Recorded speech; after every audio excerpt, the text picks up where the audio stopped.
to Classic Car Life, and today you join me in London because I'm here at the JD Classics Mayfair showroom to have a look around some of the awesome cars they've got in stock, as well as possibly go out in a car. Now I'm extremely excited because these are some of the top cars in the world, so without any further ado, let's get inside. So I'm here with Stuart, sales manager at the Mayfair JD Classics store, and he's just told me we're going to go out in the Roy Salvadori XK120. Now this is a bit of a dream for me. I'm really excited, so before the light fades, let's hop in the car and have some fun.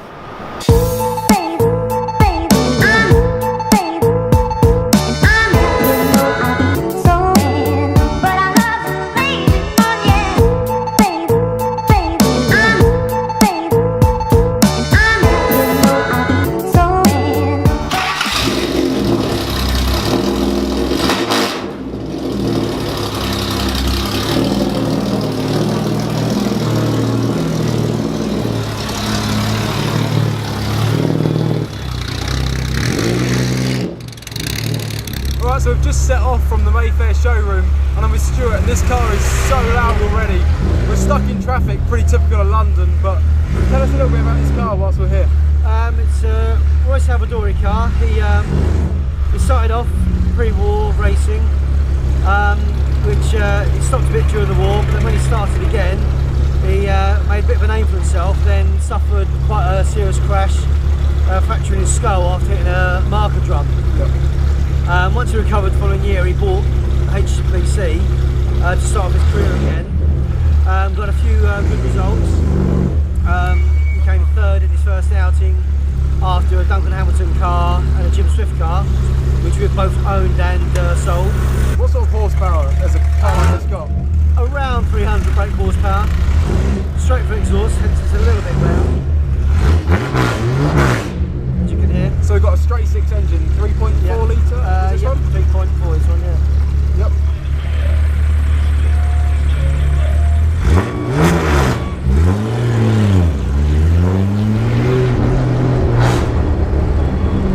Oh, it's so loud.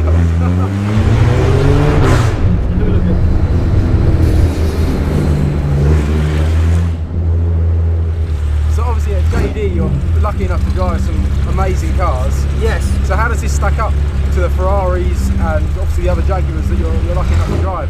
Oh, I love these. They're a real favourite. I mean, they're very easy to drive, they're bulletproof. Yep. It takes you back to another era of driving.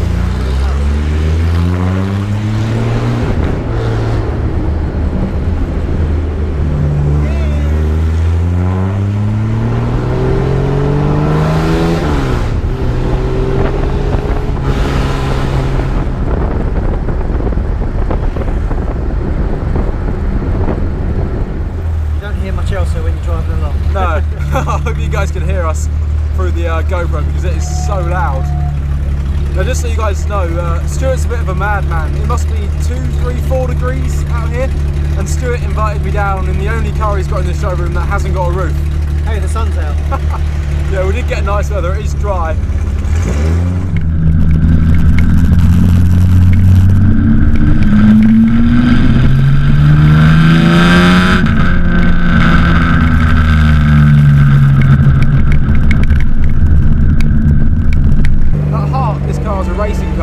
But you've said that it does the milli, so has the suspension been softened down? What is it? Is it quite a solid ride? No, I think it's very comfortable. I mean, what do you think so far? I think it's good. I haven't been bouncing around too much. Yeah, no, it's a pretty standard setup. I mean, obviously we put JD suspension on them. Yep. Adjustable suspension, so we can adjust it for track and road. Yep. But I mean, all the old cars, everyone says they're all good and heavy, and but if you're ready for it, jump in and just adapt to it. Yeah. So just to give you guys an idea of what this car's like, I'm sitting in here, I've got all the trip meters that are used on the milli in front of me, and then I've got a fire extinguisher at my feet, and then I've got a seat, and that's about it. This car is so basic. You have a seatbelt? I've got a seatbelt.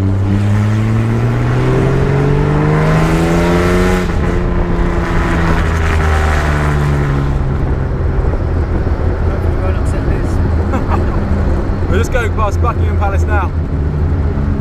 One thing I think it's a common perception that classic cars are boring and break down and are slow. Far from it. I've never had so much fun than being in this car.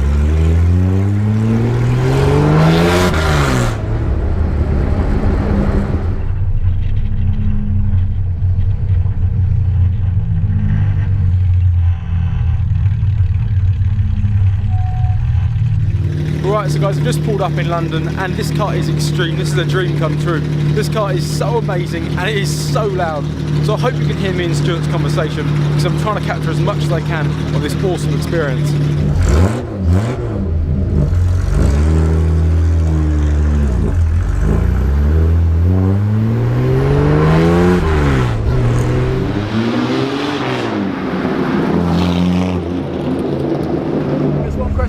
What is your favourite classic car? Obviously you're in the trade, you see a lot, they come and go, so what car, if you had to have one?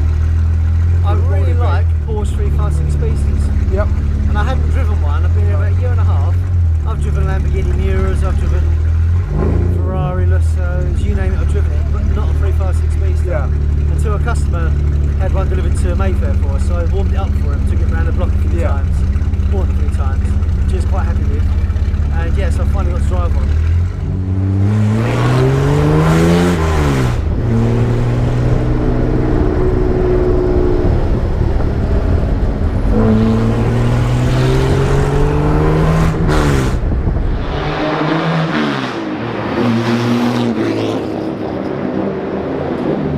So obviously the JD Classics Mayfair store is pretty new.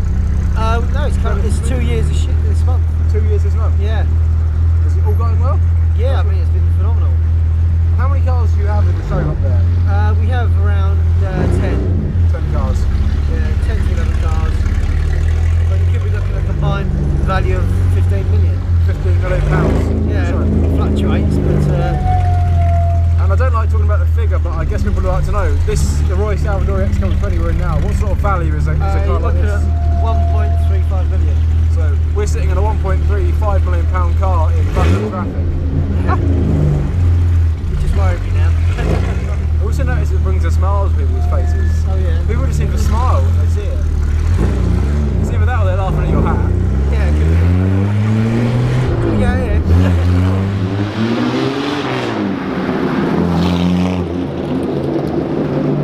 All I'm going to say, guys, is wow, that was one of the most insane experiences of my life. Cruising around the London streets in the Roy Salvadori XK120 was insane. The car is so loud and so fast, so I hope you could hear us speaking in the car. Obviously, if not, I'll sort that out and put a montage of the exterior footage. But now it's time to head inside JD and have a look at some of the awesome cars they have in stock.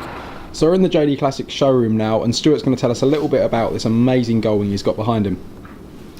Hello. Yeah, this car, it's one of 29 alloy body Gullwings, one of only 3 UK delivered cars, and the only one in elephant ivory, which is rather fetching cream. It just came second in Pebble Beach this year in class, so it's sort of one of the best in the world. It's a beautiful thing. You can actually hear the clock ticking on this one. It's German engineering. And what engine have we got under the bonnet here? We've got here, it's the Sonderlight engine, which was standard in the alloy bodies, but it was an option in the steel body. Yep. It's a more powerful engine than the standard, and it says lightweight aluminium body. All the here is perspex. The only glass is actually on the. So is that different to the original steel body cars with their glass rear screen? Yeah.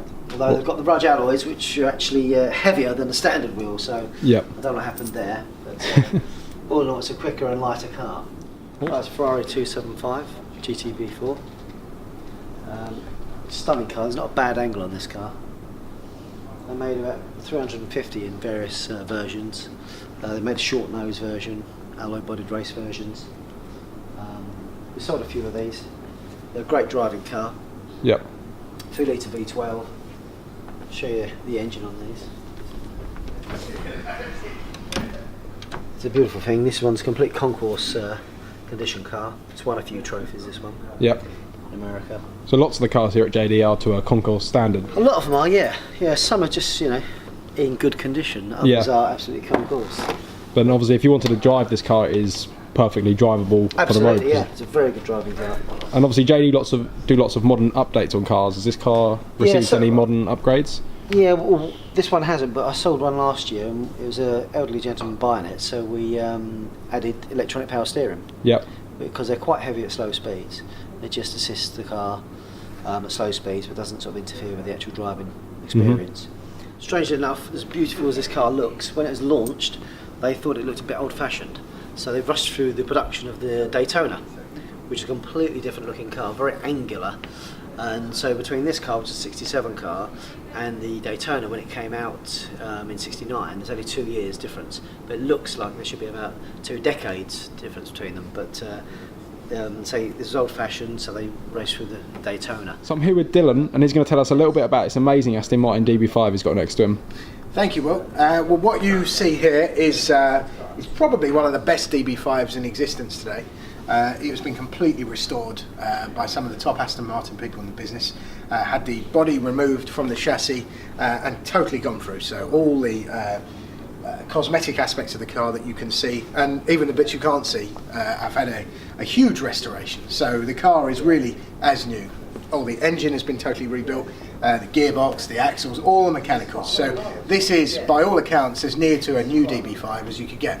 Now, what's interesting about this car is it is a one-off DB5 called the Ogle DB5. Now, Ogle Design Company basically approached Aston Martin in 1965 and asked, well, they presented design plans to see if they could get a contract to design the interior of the DB6. Aston Martin were interested to see what they could do, so they were given this car and said, you know, basically show us what you're capable of.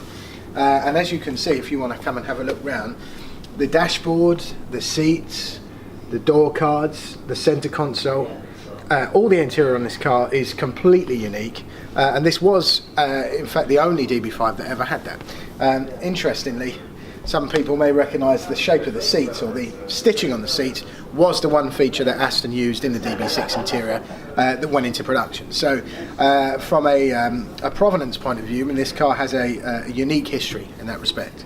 So it's a very, very special car.